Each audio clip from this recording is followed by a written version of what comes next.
আসসালামু আলাইকুম। ঈদ মুবারক। সবাইকে ঈদুল আজহার শুভেচ্ছা। এটিএন বাংলা সংবাদে স্বাগত জানাচ্ছি মার্সিয়া মীরা। শুরুতেই বিআরবি কেবল সংবাদ শিরোনাম।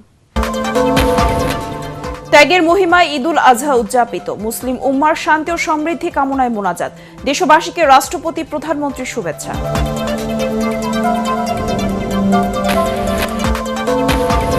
কাঙ্ক্ষিত বাংলাদেশ গড়তে যার যার অবস্থান থেকে সঠিকভাবে দায়িত্ব পালনের আহ্বান প্রধানমন্ত্রীর। মা বাবার কবর জিয়ারত করলেন তারেক রহমান।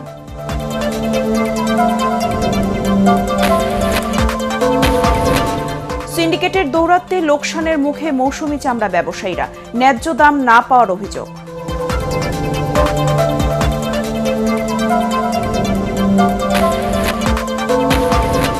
এবং ৮০০ কোটি ইউরো পাচারের অভিযোগে সাইপ্রাসে এস আলমের সম্পত্তি জব্দ। দেশটির গণমাধ্যমের তথ্য।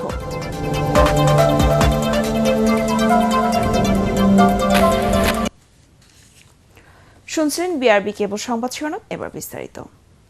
আত্মশুদ্ধি ও ত্যাগের মহিমায় সারা দেশে পালিত হচ্ছে পবিত্র ঈদুল আজহা। রাজধানীর জাতীয় ঈদগাহ ময়দানে অনুষ্ঠিত হয়েছে ঈদের প্রধান জামাত। নামাজ শেষে মুসলিম উম্মার ঐক্য, দেশ ও মানুষের সমৃদ্ধির জন্য বিশেষ মোনাজাত করা হয়। দেশবাসীকে ঈদুল আজহার শুভেচ্ছা জানিয়েছেন রাষ্ট্রপতি মোহাম্মদ শাহাবুদ্দিন ও প্রধানমন্ত্রী তারেক রহমান। ইমদাদুল হক, নিরঞ্জন দেব ও মনিরুজ্জামানের তোলা ছবিতে আরও জানাচ্ছেন ইমদাদুল্লাহ বাবু।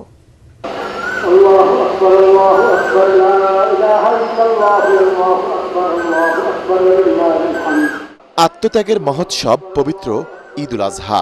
চারপাশের বাতাসে আনন্দের চেয়েও বেশি মিশে আছে এক পরম সমর্পণের আকুতি।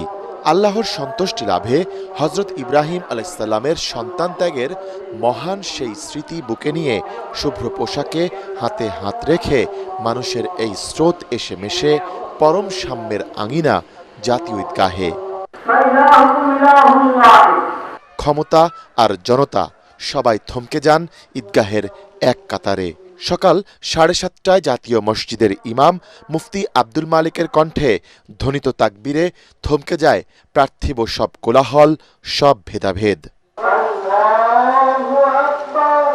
জাতীয় ঈদগাহে রাষ্ট্রপতি মোহাম্মদ শাহাবুদ্দিন এবং প্রধানমন্ত্রী তারেক রহমানের সাথে কাঁধে কাঁধ মিলিয়ে ঈদের জামাত আদায় করেন প্রায় 40,000 সাধারণ মুসল্লি। সঙ্গে ছিলেন মন্ত্রিসভার সদস্যরা, প্রধান বিচারপতি, বিভিন্ন রাজনৈতিক দলের নেতা, সরকারের ঊর্ধ্বতন কর্মকর্তা ও ঢাকায় নিযুক্ত বিভিন্ন মুসলিম দেশের কূটনীতিকরা। নামাজ শেষে বিশেষ মোনাজাতে আমিন ধ্বনিতে প্রতিটি হৃদয়ে ঝরে পড়ছিল আত্মশুদ্ধির দৃঢ় প্রত্যয়। এই পৃথিবীটাকে বসবাসযোগ্য করার জন্য আমাদের এই কুরবানটা, এই যে আমরা ওখানে যে ঢিল মারি শয়তান, অ্যাকচুয়ালি শয়তান সেটা কোথায় আইডেন্টিফাই করতে হবে। মুসল্লিদের বিশেষ চাওয়া ছিল পৃথিবী জুড়ে বন্ধ হোক সব হানাহানি, ফিরে আসুক সুখ সমৃদ্ধি। হানাহানি বাদ দিয়ে যাতে বিশ্বের সকল দেশ ভ্রাতৃত্বের বন্ধনে আবদ্ধ হয়। বাবার সাথে এসেছি, ঈদে নামাজ পড়ে আসলাম, এখন ঘুরতেছি। ঈদ জামাতকে কেন্দ্র করে পুরো ঈদগাহ ও আশপাশের এলাকায় ছিল নজিরবিহীন নিরাপত্তা ব্যবস্থা। ঈদ জামাত শুধুমাত্র একটি ধর্মীয় আনুষ্ঠানিকতা নয়, এটি মুসলিম উম্মার একতা এবং ভ্রাতৃত্বের অনন্য প্রতীক। আর ইসলামের শিক্ষা অনুযায়ী কোরবানি শুধু পশুর গলায় ছুরি চালানো নয়, অন্তরের গহীনে থাকা অহংকার এবং পশুবৃত্তিকে বিসর্জনের উৎসব। ঈদ জামাতে সাম্যের শিক্ষা এবং কোরবানির শুদ্ধতা ছড়িয়ে পড়ুক প্রতিটি হৃদয়ে, এমন প্রত্যাশা সবার। ইমদাদুল্লাহ বাবু, এটিএন বাংলা, ঢাকা। ত্যাগ, আত্মশুদ্ধি আর ভ্রাতৃত্বের বার্তা নিয়ে দেশ জুড়ে উদযাপিত হলো পবিত্র ঈদুল আজহা। রাজধানীর পাশাপাশি বিভাগীয় শহর ও জেলা শহরগুলোতেও লাখো মুসল্লির অংশগ্রহণে অনুষ্ঠিত হয় ঈদের জামাত। নামাজ শেষে দেশ, জাতীয় মুসলিম উম্মার শান্তি কামনায় বিশেষ মোনাজাত করা হয়। বিস্তারিত জানাচ্ছেন জাহিদুল আলম। ধর্মীয় ভাব গাম্ভীর্য, ত্যাগের শিক্ষা ও উৎসব মুখর পরিবেশে দেশ জুড়ে উদযাপিত হচ্ছে পবিত্র ঈদুল আজহা। সকাল থেকেই দেশের বিভিন্ন ঈদগাহ ও মসজিদে মুসল্লিদের ঢল নামে। মুষলধারে বৃষ্টি উপেক্ষা করে দেশের সবচেয়ে বড় ও ঐতিহাসিক ঈদ জামাত অনুষ্ঠিত হয় কিশোরগঞ্জের শোলাকিয়া ময়দানে। 199তম এ জামাতে মুসল্লিদের নিরাপত্তায় ছিল 4 স্তরের নিরাপত্তা। দিনাজপুরের গোর এ শহীদ বড় ময়দানে অনুষ্ঠিত হয়েছে এশিয়ার অন্যতম বড় জামাত। ইমামতি করেন মাওলানা মতিউর রহমান কাশেমি। এতে অংশ নেন এমপি সৈয়দ জাহাঙ্গীর আলম, জেলা প্রশাসক রফিকুল ইসলাম সহ প্রশাসনের কর্মকর্তারা। মহান আল্লাহর নির্দেশ মতো বিভেদ ভুলে ঐক্যবদ্ধ হওয়ার আহ্বান জানিয়েছেন এলজিআরডি মন্ত্রী মির্জা ফখরুল ইসলাম আলমগীর। ঠাকুরগাঁওয়ে ঈদের নামাজ শেষে তিনি একথা বলেন। পরে তিনি মুসল্লিদের সাথে কোলাকুলি করে ঈদের শুভেচ্ছা বিনিময় করেন। আমরা সবাই আমাদের বিভেদ ভুলে গিয়ে ঐক্যবদ্ধ হয়ে আল্লাহ তাআলার নির্দেশে আমরা সবাই এগিয়ে যাই এবং ত্যাগ স্বীকার করার জন্য মানসিক প্রস্তুতি সবাই গ্রহণ করি। নাটোরে কান্দি ভিটুয়া কেন্দ্রীয় ঈদগাহে প্রধান ঈদ জামাতে অংশ নেন জাতীয় সংসদের হুইপ এম রুহুল কুদ্দুস তালুকদার দুলু সহ সর্বস্তরের মানুষ। পরে তিনি দেশের উন্নয়নে সব দলমতের সহযোগিতা কামনা করেন। আমি নাটোরের সর্বস্তরের মানুষকে ঈদের শুভেচ্ছা জানাচ্ছি, ঈদ মোবারক। দেশের প্রতিটি জামাত শেষে দেশ, জাতি ও মুসলিম উম্মার শান্তি, সমৃদ্ধি ও কল্যাণ কামনায় বিশেষ মোনাজাত করা হয়। পরে আল্লাহর সন্তুষ্টি অর্জনের আশায় পশু কুরবানিতে অংশ নেন ধর্মপ্রাণ মুসলমানরা। জাহিদুল আলম, এটিএন বাংলা। যার যার অবস্থান থেকে জনগণ সঠিকভাবে দায়িত্ব পালন করলে কাঙ্ক্ষিত বাংলাদেশ গড়ে তোলা সম্ভব বলে মন্তব্য করেছেন প্রধানমন্ত্রী তারেক রহমান। পবিত্র ঈদুল আজহা উপলক্ষে ঢাকা সেনানিবাসে জিয়া কলোনিতে মৃত্যুঞ্জয় 25 আয়োজিত এক প্রীতিভোজ অনুষ্ঠানে তিনি এসব কথা বলেন। প্রধানমন্ত্রী আরও বলেন, বর্তমান সরকার উন্নয়ন অগ্রগতির মাধ্যমে দেশকে আরও উন্নত অবস্থানে নিয়ে যেতে বদ্ধপরিকর। সেনানিবাসে নিজের শৈশবের স্মৃতিচারণ করে প্রধানমন্ত্রী বলেন, জীবনের বড় একটা অংশের স্মৃতি জড়িয়ে আছে এখানে। পরে প্রধানমন্ত্রী সেনা সদস্যদের সঙ্গে ঈদের শুভেচ্ছা বিনিময় করেন। এ সময় মেসে অবস্থানরত সৈনিকদের খোঁজ খবর নেন তারেক রহমান।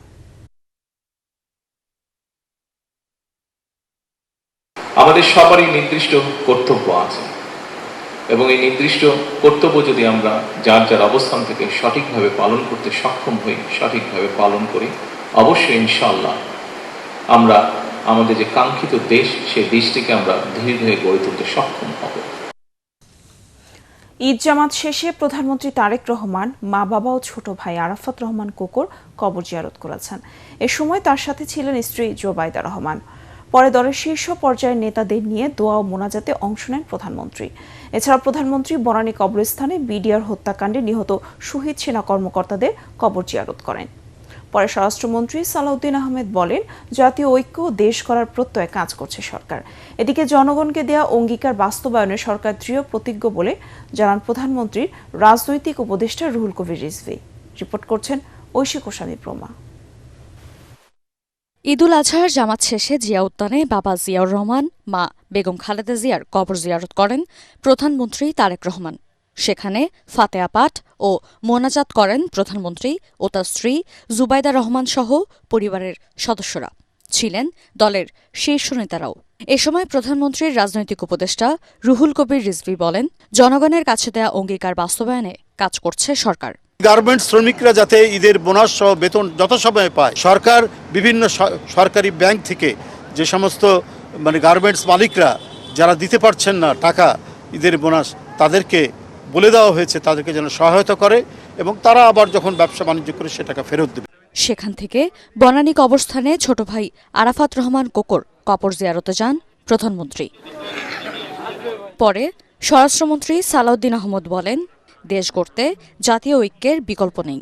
বাংলাদেশের এই জাতীয় ঐক্যের জন্য, সমৃদ্ধির জন্য এবং আমরা সবাই যাতে ঐক্যবদ্ধভাবে এই জাতির কল্যাণে সবাইকে নিয়ে আমরা সামনের দিকে এগিয়ে যেতে পারি, কারণ আমাদের স্লোগান একটা, সবার আগে বাংলাদেশ। সবাইকে ঈদ মোবারক জানাচ্ছি। ঐশী গোস্বামী প্রমা, এটিএন বাংলা, ঢাকা। ঈদগাহ ময়দানে ঈদের নামাজ আদায়। বঙ্গভবনের সমাজের বিভিন্ন শ্রেণী পেশার মানুষের সঙ্গে ঈদের শুভেচ্ছা বিনিময় করেছেন রাষ্ট্রপতি মোহাম্মদ শাহাবুদ্দিন ও তার সহধর্মিণী ডক্টর রেবেকা সুলতানা। এ সময় তিনি পবিত্র ঈদুল আজহার আদর্শ মূল্যবোধকে ধারণ করে সকলকে একটি ন্যায়ভিত্তিক, গণতান্ত্রিক, অসাম্প্রদায়িক ও সমৃদ্ধ বাংলাদেশ বিনির্মাণে একযোগে কাজ করার আহ্বান জানান।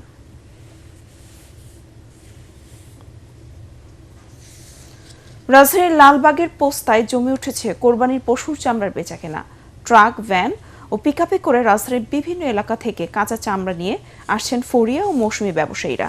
তাদের অভিযোগ, সিন্ডিকেটের দৌরাত্ম্যে ন্যায্য মূল্য পাচ্ছে না তারা। আড়তদাররা বলছেন, লবণের দাম বৃদ্ধি ও আনুষঙ্গিক খরচ বেড়ে যাওয়ায় দর বাড়ানো সম্ভব হচ্ছে না। এদিকে বাণিজ্যমন্ত্রী বলেন, চামড়া শিল্পের উন্নয়নে কাজ করছে সরকার। সাজ্জাদ জাহানের রিপোর্ট। পাড়া মহল্লা থেকে কোরবানির পশুর চামড়া নিয়ে রাজধানীর সায়েন্স ল্যাব মোড়ে আসেন মৌসুমী ব্যবসায়ীরা। অনেকেই কেনার চেয়ে কম দামে বিক্রি করতে বাধ্য হওয়ায় এভাবে আহাজারি করতে দেখা যায় তাদের। আমি মানুষের কাছে টাকা পয়সা হাওলাত করে আমি 4 ট্রাক মাল আছি, আমার তারা রেট বলছে একটা, এখন বলে আরেকটা বার। এবারে যদি 400 টাকা করে গাড়ি ভাড়া দিয়ে লোকজন খাড়াইয়া যদি 2 পয়সা লাভ না করা যায়, তাহলে তো আমরা অনেক ক্ষতিগ্রস্ত হব। এখন যদি এই সিন্ডিকেট যদি থাকে, তাহলে তো মনে করেন যারা এতিমখানা যারা 400 পিস 500 পিস 1000 পিস যারা চামড়া আছে, তারা তো মনে করেন কি লাভ। গরিবের হক নিয়ে তারা কেন এইসব বিজনেস, নোংরা বিজনেস করতেছে। বড় সাইজের গরুর প্রতি পিস চামড়া 700 টাকা আর মাঝারি সাইজের 500 থেকে 600 টাকায় বিক্রি হচ্ছে। যে রেটটা সরকার ঘোষণা করছে, এই রেটটা ট্যানারির মালিকরা তো আমাদের থেকে কিনে না। এদিকে Bangladesh hide and skin merchants অ্যাসোসিয়েশনের সভাপতি মঞ্জুরুল হাসান বলেন, চামড়া সংরক্ষণের ব্যয় বৃদ্ধি পাওয়ায় বেশি দামে কিনতে পাচ্ছেন না তারা। একটা চামড়া লবণ দেওয়াতে শুরু করে ক্যারিং খরচ সবকিছু মিলিয়ে একটা চামড়া 3 থেকে 400 টাকা খরচ হয়। 300 টাকার চামড়া নিলে তো 700 টাকা পড়বে, 700 টাকার চামড়া নিলে 1100 টাকা পড়বে। চামড়ার দাম কোথায় কম? রাজধানীর আমিন বাজারে কোরবানির পশুর চামড়া বেচাকেনা পরিদর্শনে এসে বাণিজ্য মন্ত্রী জানান, সঠিক প্রক্রিয়ায় চামড়া সংরক্ষণের সব ধরনের পদক্ষেপ নেওয়া হচ্ছে। অন্যান্য যে কোনো বছরের তুলনায় এবারকার আমরা বেশি সংখ্যক চামড়া সংরক্ষণ করতে পারব, আর ভবিষ্যতে এটিকে একটি স্থায়ী অবকাঠামোতে রূপ দেওয়ার জন্য আমরা এটি নিয়ে পরিকল্পনা করব। সাজ্জাদ জাহান, এটিএন বাংলা, ঢাকা। রাজধানীতে পশু কোরবানি ও মাংস কাটার সময় অসাবধানতায় প্রায় 2 শতাধিক ব্যক্তি আহত হয়েছেন। আহতদের কারো আঙ্গুল কেটে গেছে, কারো পা ক্ষতিগ্রস্ত হয়েছে। ঢাকা মেডিকেলের জরুরি বিভাগের কর্তব্যরত চিকিৎসক মিঠুন চক্রবর্তী এই তথ্য জানিয়ে বলেন, প্রাথমিক চিকিৎসার পাশাপাশি গুরুতর রোগীদের প্রয়োজন অনুযায়ী ব্যবস্থা নেওয়া হচ্ছে। এছাড়া রাজধানীর অন্যান্য হাসপাতালেও মাংস কাটার সময় আহত রোগীরা চিকিৎসা নিয়েছেন বলে জানা গেছে। কোরবানির বর্জ্য দ্রুত অপসারণে কাজ করছে ঢাকা উত্তর ও দক্ষিণ সিটি কর্পোরেশন। 72 ঘন্টার মধ্যে বর্জ্য অপসারণে মাঠে রয়েছে প্রায় 30,000 কর্মী। উত্তর সিটি পরিচ্ছন্নতা কার্যক্রম উদ্বোধন করে স্থানীয় সরকার প্রতিমন্ত্রী মীর শাহে আলম বলেন, দ্রুত সময়ের মধ্যে বর্জ্য অপসারণ করা হবে। জামিল হাসান শান্তর রিপোর্টে বিস্তারিত। রাজধানীর কোরবানির বর্জ্য অপসারণে ঈদের দিন সকাল থেকেই মাঠে নামে সিটি কর্পোরেশনের পরিচ্ছন্নতা কর্মীরা। বাড়ি বাড়ি পৌঁছে দেওয়া হয় বিশেষ বর্জ্য ব্যাগ। পশুর বর্জ্য দ্রুত অপসারণ করতে দেখা যায় কর্মীদের। এছাড়া অনেক এলাকার বাসিন্দারাও নিজ উদ্যোগে পরিচ্ছন্নতা কার্যক্রমে অংশ নেন। আমার একটা অনুরোধ থাকবে, আপনাদের বর্জ্যগুলো আমাদের দেওয়া ঢাকা উত্তর সিটি কর্পোরেশনের যেই হলুদ পলিথিনটি আছে সেটাকে সংরক্ষণ করে নির্দিষ্ট জায়গায় রাখবেন। দায়িত্ব উত্তর সিটি কর্পোরেশনের সেখান থেকে নিয়ে যাওয়ার। মিরপুরে কোরবানির বর্জ্য অপসারণ কার্যক্রম পরিদর্শন করে স্থানীয় সরকার প্রতিমন্ত্রী মীর শাহে আলম বলেন, নির্ধারিত সময়ের মধ্যে বর্জ্য অপসারণে কাজ করছে 2 সিটি কর্পোরেশন। মাননীয় প্রধানমন্ত্রীর অনুশাসন 12 ঘন্টার আগেই আমরা আজকের মতো পরিচ্ছন্ন কার্যক্রম শেষ করব এবং আগামীকাল এবং পরশু এই কার্যক্রম অব্যাহত থাকবে। এর আগে কলাবাগানে ডিএসসিসির কোরবানির বর্জ্য অপসারণ কার্যক্রমের উদ্বোধন করে প্রশাসক বলেন, কোরবানির সকল বর্জ্য অপসারণে তৎপর রয়েছে কর্মীরা। ইনশাআল্লাহ আমরা 72 ঘন্টার মধ্যে প্রতিটা হাট আমরা পরিষ্কার করে ফেলব। রাজধানীতে এবার প্রায় 7 লক্ষ পশু কোরবানি হতে পারে, যা থেকে উৎপন্ন প্রায় 55,000 টন বর্জ্য পরিষ্কারের লক্ষ্যে কাজ করছে 2 সিটি কর্পোরেশন। জামিল হাসান শান্ত, এটিএন বাংলা, ঢাকা। সবাই যখন ঈদ আনন্দ উপভোগে ব্যস্ত, তখন অনেক মা বাবা উৎকণ্ঠায় সময় কাটাচ্ছেন হাসপাতালের বারান্দায়। সন্তান সুস্থ হয়ে কোলে ফিরে এলেই তারা ঈদের আনন্দ উদযাপন করবে। হাম উপসর্গে মৃত্যুর সংখ্যা 600-র কাছাকাছি। আছে নিউমোনিয়ার থাবা। এই অবস্থায় হামের রোগীদের থেকে অন্য রোগীদের দূরত্ব বজায় রাখার পরামর্শ চিকিৎসকদের। এদিকে গত 24 ঘন্টায় হাম উপসর্গে 5 শিশুর মৃত্যু ও 877 জন আক্রান্ত হয়েছে বলে জানিয়েছেন স্বাস্থ্য অধিদপ্তর। মিজান শাহজাহানের রিপোর্ট। যখন আমার বাচ্চাটা সুস্থ হবে ঈদের আনন্দ আমার কাছে আনন্দ মনে হবে। এই কান্না একজন বাবার। সন্তানের সংকটাপন্ন অবস্থায় নিজের আবেগ ধরে রাখতে পারেননি তিনি। তার মতো অনেক বাবা মাই শুয়ে বসে জীবনের কঠিনতম সময় পার করছেন রাজধানী সহ দেশের অন্যান্য হাসপাতালে। হাসপাতালের এই পরিবেশেই খাবার খাচ্ছেন। তারা বলছেন সন্তানকে লাইফ সাপোর্টে রেখে গলা দিয়ে খাবার ঢুকছে না। আমার হাজবেন্ড বাইরে থাকে, আমি একা সব কন্ট্রোল করতে হচ্ছে। মেডিকেল আসলে বোঝা যায় যে আসলে মানুষের জীবনে কত কষ্ট। বেসরকারি হাসপাতালে গলা কাটা বিল, সরকারিতে এসেও স্বস্তিতে নেই তারা। পিআইসির সামনে এখানে এতগুলা গার্ডিয়ান, আমাদের এখানে একটা অষ্টম নাই, খাবার পানির কোনো ব্যবস্থা নাই। আমার আশপাশে বসে থাকা এসব বাবা মায়ের চোখে ঘুম নেই, পরনে নেই নতুন পোশাক। ঈদের আনন্দ তাদের কাছে নিরানন্দ। তাদের চাওয়া একটাই, সন্তান যেন সুস্থ হয়ে তাদের কোলে আবার ফিরে আসে। হাম সংক্রামক রোগ হওয়ায় সুস্থদের পাশাপাশি অন্য রোগে আক্রান্তদের থেকে দূরে রাখার পরামর্শ ডাক্তারদের। ভ্যাকসিন যেহেতু এখন আসছে, অবশ্যই ভ্যাকসিনটা দিতে হবে, কারণ কার দোষ ছিল তদন্ত করে তো সেটা বের করা হবে। কিন্তু এখন যেহেতু চলমান আছে, যারা যারা এখনও দেননি অবশ্যই ভ্যাকসিনটা দিয়ে নেবেন, এবং ভ্যাকসিনটার সাথে সাথে যাতে অপুষ্টির শিকার না হয় বাচ্চারা, সেই দিকটা অবশ্যই খেয়াল রাখতে হবে। তিনি জানান, পরিস্থিতির উত্তরণ ঘটাতে দরকার সমন্বিত ব্যবস্থাপনা। খাওয়ার সাথে শাকসবজি খাওয়া, পানি খাওয়া, এগুলো আসলে অবশ্যই। মিজান শাহজাহান, এটিএন বাংলা, ঢাকা। হয় সবার। হজের দ্বিতীয় দিনে ৩ শয়তানের উদ্দেশ্যে ৭টি করে কঙ্কর নিক্ষেপ করেছেন হাজিরা। এরপর পবিত্র কাবা ঘরে ফরজ তাওয়াফ করে আবার ফিরে যাচ্ছেন তাবুর শহর মিনায়। এ সময় প্রচণ্ড ভিড়ের কারণে অনেক হাজি পথ হারিয়ে আশ্রয় নেন মক্কার বাংলাদেশ হজ মিশনে। এদিকে খাজা এয়ারলাইনার নামে একটি ট্রাভেল এজেন্সির শতাধিক হাজি নুসুকের মাধ্যমে কুরবানির টাকা জমা না করায় বিপাকে পড়েন অনেকেই। অন্যদিকে বিগত বছরের চেয়ে এবার হজ ব্যবস্থাপনা অনেক ভালো ছিল। আগের তুলনায় মৃত্যুর হার এবং হারানো হাজের সংখ্যা বিগত বছরের তুলনায় অনেক কম ছিল বলে জানিয়েছেন ধর্মমন্ত্রী শাহ মুফাজ্জল হোসেন কায়কোবাদ।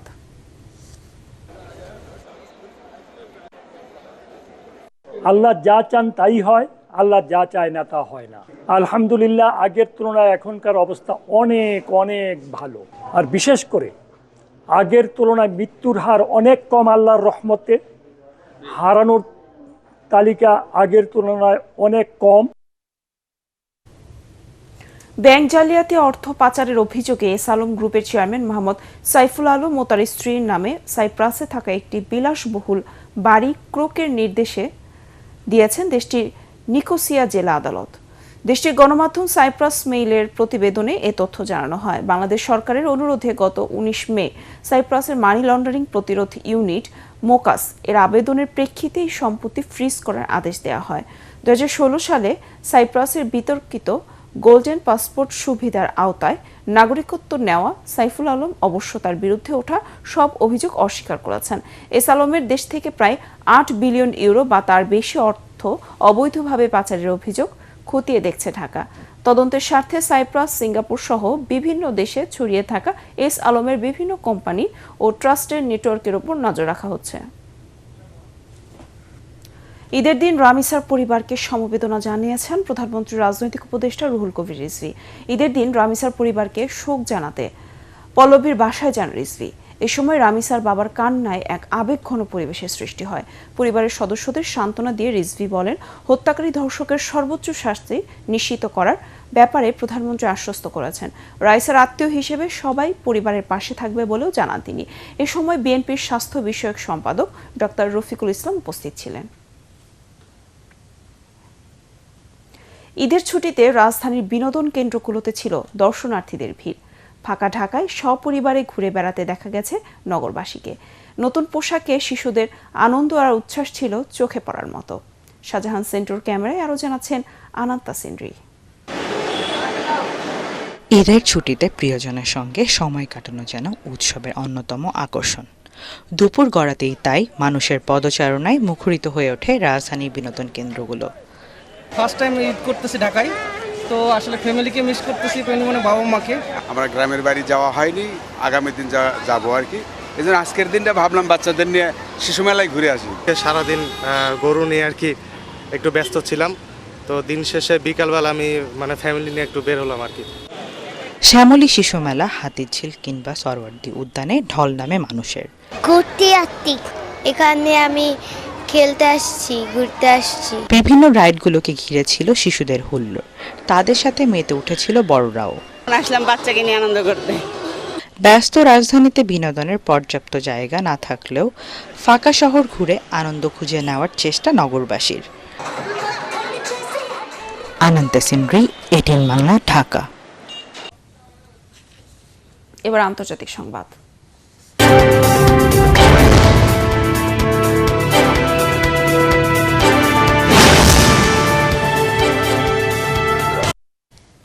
লাওসের মধ্যাঞ্চলে একটি বন্যা কবলিত গুহায় এক সপ্তাহেরও বেশি সময় ধরে আটকে থাকা 7 গ্রামবাসীর মধ্যে 5 জনকে জীবিত উদ্ধার করেছেন ডুবুরিরা। তবে এখনও 2 জন নিখোঁজ রয়েছেন। গত 19 মে জাইসম্বুন প্রদেশের পরিত্যক্ত একটি স্বর্ণ খনিতে সোনা ও বন্যপ্রাণীর সন্ধানে গুহাটিতে প্রবেশ করেছিলেন তারা, কিন্তু হঠাৎ ভারী বৃষ্টিতে সৃষ্ট বন্যায় গুহার প্রবেশ মুখ বন্ধ হয়ে যায়। উদ্ধার অভিযানে অংশ নিয়েছেন প্রতিবেশী থাইল্যান্ডের দক্ষ ডুবুরিরা, যারা 2018 সালে থাইল্যান্ডের থাম লুয়াং গুহা থেকে 12 খুদে ফুটবলার ও তাদের কোচকে উদ্ধারের ঐতিহাসিক অভিযানেও যুক্ত ছিলেন। পাহাড়ি দুর্গম পথ, গুহার ভেতরকার সরু সুড়ঙ্গ এবং বিষাক্ত বাতাসের ঝুঁকির কারণে আটকে পড়াদের বের করে আনার প্রক্রিয়াটি অত্যন্ত চ্যালেঞ্জিং বলে জানিয়েছেন উদ্ধারকারীরা। এবার খেলার খবর।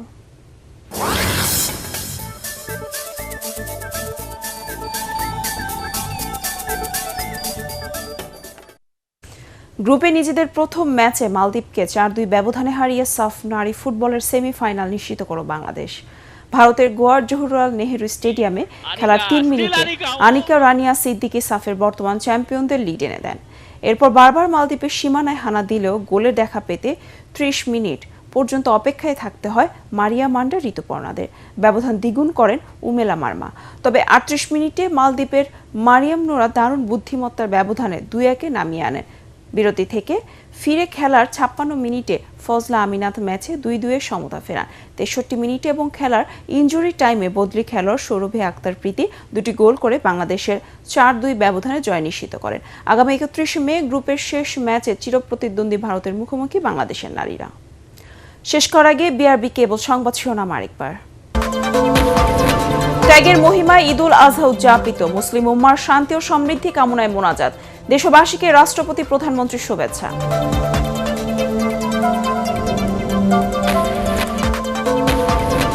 কাঙ্ক্ষিত বাংলাদেশ গড়তে যার যার অবস্থান থেকে সঠিকভাবে দায়িত্ব পালনের আহ্বান প্রধানমন্ত্রীর। মা বাবার কবর জিয়ারত করলেন তারেক রহমান।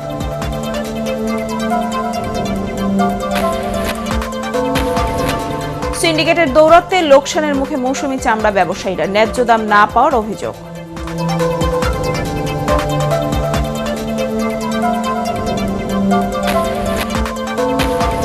এবং 800 কোটি ইউরো পাচারের অভিযোগে সাইপ্রাসে এস আলমের সম্পত্তি জব্দ, দেশটির গণমাধ্যমের তথ্য।